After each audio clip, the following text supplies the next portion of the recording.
और करने वाला कोई नहीं।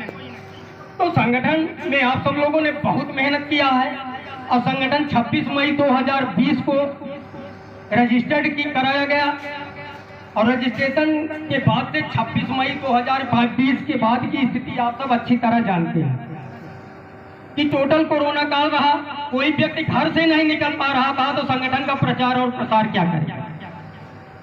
लेकिन इतनी मेहनत के बाद वो चाहे जिले का स्तर का पदाधिकारी हो, चाहे प्रदेश स्तर के पदाधिकारी रहे हों, चाहे ग्राम स्तर के पदाधिकारी रहे हों, यहाँ किसी पद की बात नहीं है, यहाँ सभी लोग एक सिपाही हैं। अगर श्याम ध्यान पाठक प्रदेश अध्यक्ष होकर एक सिपाही है, तो एक राष्ट्रीय अध्यक्ष होने के नाते मैं भी एक सिपाही की तरह काम करने के लिए तैयार हूँ।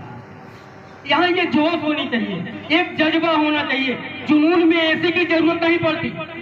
अगर आपके पास किसी चीज का जुनून है, उस समय एसी की जरूरत नहीं पड़ेगी। अगर किसी चीज का जुनून है तो आपको भूख नहीं लगेगी।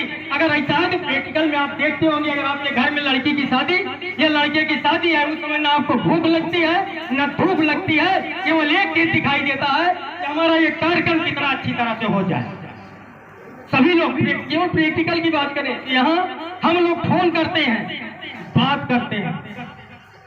अगर आप सनातन धर्म के बारे में भी बात करेंगे तो आपका नेट उतना ही चलेगा, मोबाइल का चार्ज जो कराते होंगे उतना ही लगेगा। तो जो भी आप समय देते हैं अपने मोबाइल में दूसरे से फालतू की बात करने में, आप लोगों से हाथ जोड़कर निवेदन है कि आप 5 मिनट के लिए, 24 घंटे में 5 मिनट केवल सनातन धर्म के लिए लगा दीजिए। वो हमारे लिए न लगाएं, आर्यावर्त सनातन महासभा के लिए न लगाएं। केवल अपने सनातन धर्म और सनातन संस्कृति के लिए अगर कुछ भी कर लेंगे, वो सब आर्यावर्त सनातन महासभा का होगा। हमें अपने आप को सुधारना है, अपने आप की आदतों को सुधारना है, लोगों के बीच में जाना है। हमको जमीन पर काम करने की जरूरत है। जब तक हम एक एक भाई को, एक एक बंधु को हाथ से हाथ मिलाकर चलने के लिए नहीं तैयार करेंगे, तब तक कोई व्यक्ति आपके साथ क्यों आएगा, क्यों जुड़े कोई सनातन महासभा, चाहे ब्राह्मण महासभा, बहुत सी महासभाएं हैं, कोई किसी से क्यों जुड़े।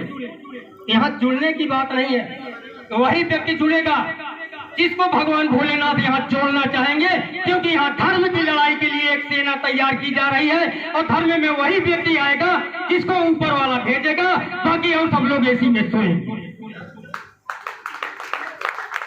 ये आपका त्याग है, आपका बलिदान है।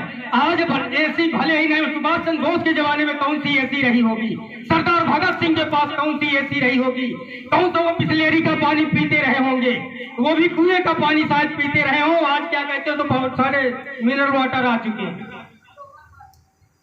तो वो भी त्याग किए, इसलिए त्याग किए कि अगर मैं चला भी जाऊंगा तो मेरा देश आजाद होगा। और आज हम लोग गर्व से कहते हैं सुभाष चंद्र बोस, सरदार भगत सिंह। तो इस तरह काम करके हम सब लोग भी जाएं कि लोग याद करें। ये तभी संभव है जब आप पूरी निष्ठा और ईमानदारी के साथ जो कुछ भी करेंगे, लोगों के बीच में जाइए, एक एक घर में जाइए, अपने संदेश को बताइए। अगर वो देना चाहता है ठीक है, हमारी बात सुनना चाहता है तो ठीक है, नहीं तो आगे बढ़िए। बहुत सा हिंदुस्तान बहुत बड़ा है, इस मानव तो हिंदुस्तान का कोई साई ही नहीं है। हिंदुस्तान से आबादी ज्यादा कहाँ की है? एक जगह नहीं, दूसरे लोगों से बताओ।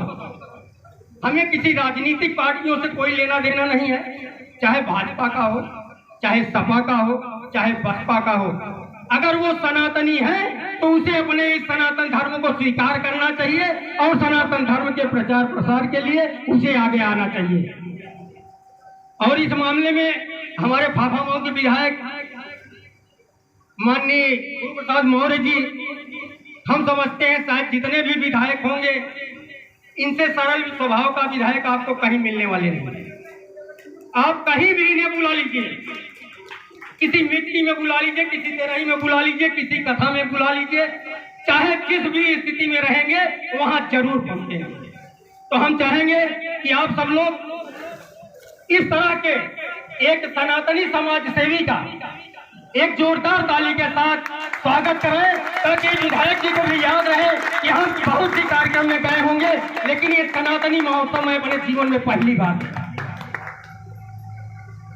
ये बिल्कुल मैं कट सत्य कह रहा हूँ। आप सब लोग बहुत से महोत्सव देखे होंगे, लेकिन सनातनी महोत्सव आज पहली बार आती है। संख्या पे न जाए क्योंकि शुरुआती दौर है। संख्या उसी व्यक्ति को यहाँ भेजा गया है क्योंकि ये ऊपर वाले की व्यवस्था है और पूरा संगठन ये ऊपर वाले की व्यवस्था पर चल रहा है। जिसको जिसको ऊपर वाला चाहा कि यह व्यक्ति 47 डिग्री का टेम्परेचर सह सकता है, उसी व्यक्ति को यहाँ भेजो। अब सोचिए कि आपको अपने ऊपर गर्व होना चाहिए कि भगवान इस 125 करोड़ लोगों के बीच में आप सबको चुना कि आप सब सनातनी महोत्सव में जाओ और अपनी ऊर्जा को दिखाओ। यहाँ की जात विशेष से कोई लेना देना नहीं है। अगर हम जात में बंटकर काम करेंगे, अगर मैं पांडे बनकर रहूंगा तो अकेले रह जाऊंगा, तिवारी बनकर रहेंगे तो अकेले रह जाएंगे, यादव बनकर रहेंगे तो हम अकेले रह जाएंगे, मौर्य बनकर रहेंगे तो अकेले रह जाएंगे। अगर एक सनातनी बनकर रहेंगे तो हम 125 करोड़ बनकर निकलेंगे, 125 करोड़ बनकर निकलेंगे और सभी लोग आपको आवाज देंगे। ये ताकत होती है अपने आप में। इस तरह की सोच में हमें अपने आप में बदलाव लाना ही पड़ेगा। जातिवाद किस जगह पर है? रेलवे पे टिकट लेने जाते हैं, वहां जातिवाद दिखाई देता है क्या? लोग कहते हैं जातिवाद का बहुत बड़ा असर। मैं प्रैक्टिकल में बात करता हूँ। आजकल किसी की लड़के की शादी हो रही है, बफर की व्यवस्था है, कोई किसी से नहीं पूछता कौन है, आप यादव है कि तिवारी है, मिट्टी है, पाड़े है, ये कौन है। जाते हैं, सब लोग जाते हैं, कहाँ है जातिवाद? नाई के यहाँ जाते हैं दाढ़ी बनवाने, कहाँ है जातिवाद? उसी के यहाँ सब जाकर बनवा रहे हैं। बस से हम चलते हैं, कोई नहीं देखता कौन चला रहा है, किसकी गाड़ी है, बस दिए बैठे चल दिए। कार भी खरीदनी है, शोरूम में गए, किसका शोरूम है, क्या है, कोई मतलब नहीं, गाड़ी लेनी पसंद आई, लिए चल दिए। किस जगह पर जातिवाद है? जातिवाद कहीं नहीं है, केवल जातिवाद का सोच अपने दिमाग में होता। इसे हमें और इसका कार्य करने के लिए आप सब सिपाही, हम सब लोग कितने लोग हैं, सब लोग एक सिपाही की तरह मिल करके इस चीज को दूर करें कि जो अपने दिमाग में ये कीड़ा घुसा हुआ है, इस जाति रूपी कीड़े को हम लोग निकालें। अगर हिंदुस्तान को आगे ले जाना है, हिंदुस्तान को फिर से सेनों की चिड़िया बनाना है, तो हम लोगों को इस कीड़े को निकाल कर मसलना होगा। और जिसका कारोबार आप लोग बहुत बाखूबी कर रहे हैं, जिसके लिए आप लोग बधाई के पास, तो ज्यादा कुछ भी नहीं कहेंगे क्योंकि अपने इस 2 साल के कार्यकाल में बहुत अच्छे यहाँ बहुत सारे वक्ता हैं और अच्छे वक्ता हैं। हम लोग तो कभी कभार वाले हैं। होली दिवाली जैसे त्योहार होता है, तो एक त्योहार आज बना भी था सनातनी महोत्सव, तो अवसर मिला बोल लिए, होली आई बोल लिए, दीपावली आई बोल लिए। तो अपने यहाँ कुछ ऐसे लोग जो अपने समाज सेवा के क्षेत्र में इस तरह का कार्य कर रहे हैं, जिससे ये सिद्ध होता है कि ये सनातनी सेना, इस सनातन महासभा के जुड़े सिपाही ऐसे इसी व्यवस्था में लगे हुए हैं, इस तरह के कार्य कर रहे हैं। तो उन्हें आज आर्यावर्त सनातन महासभा के द्वारा,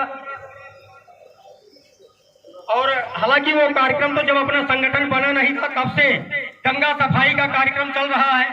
संभवतः 205वां सप्ताह है। तो और ये सब कार्यक्रम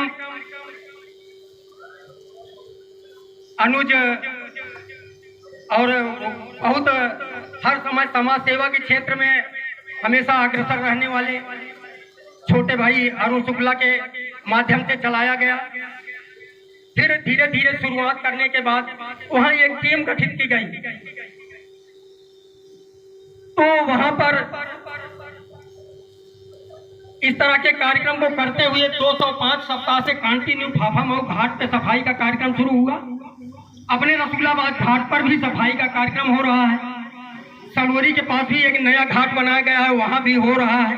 अरैल घाट पर भी गंगा सफाई का कार्यक्रम चल रहा है। अपने सिंगेरपुर घाट पर भी ये कार्यक्रम चलाया जा रहा है। तो आप सभी लोग वास्तव में एक गंगा मैया की सेवा करके आज आपको लग रहा है आप बेरोजगार हो, आज आपको लग रहा होगा, आपके माँ बाप देखने वाले लोग ये जरूर कहते होंगे ये घर का आवारा है तभी इसके पास इतना समय है। तो आप सब लोग इन सब चीजों से बिल्कुल विचलित मत होइए, क्योंकि आप सब लोग माँ गंगा की गोद में हैं, माँ गंगा की सेवा कर रहे हैं। और जो व्यक्ति अपने माँ की सेवा में लगा रहेगा उसे दुनिया की कोई ताकत सफल होने से नहीं रोक सकती। तो हम इस गंगा सफाई के क्षेत्र में फाफामऊ घाट से फाफामऊ के मुखिया अनुराग पांडे जी को गंगा स्वच्छता सेवा सम्मान के पद से ये आर्यावर्त सनातन महासभा उन्हें सम्मानित करती है।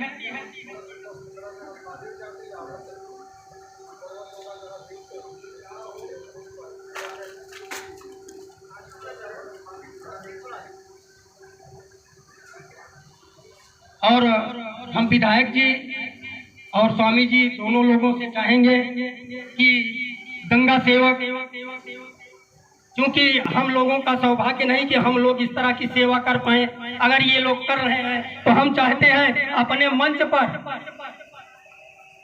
मंच पर जितने भी लोग हैं कम से कम खड़े होकर के हम उनका सम्मान तो कर ही सकते हैं। सम्मान देने में कोई बुराई नहीं और जोर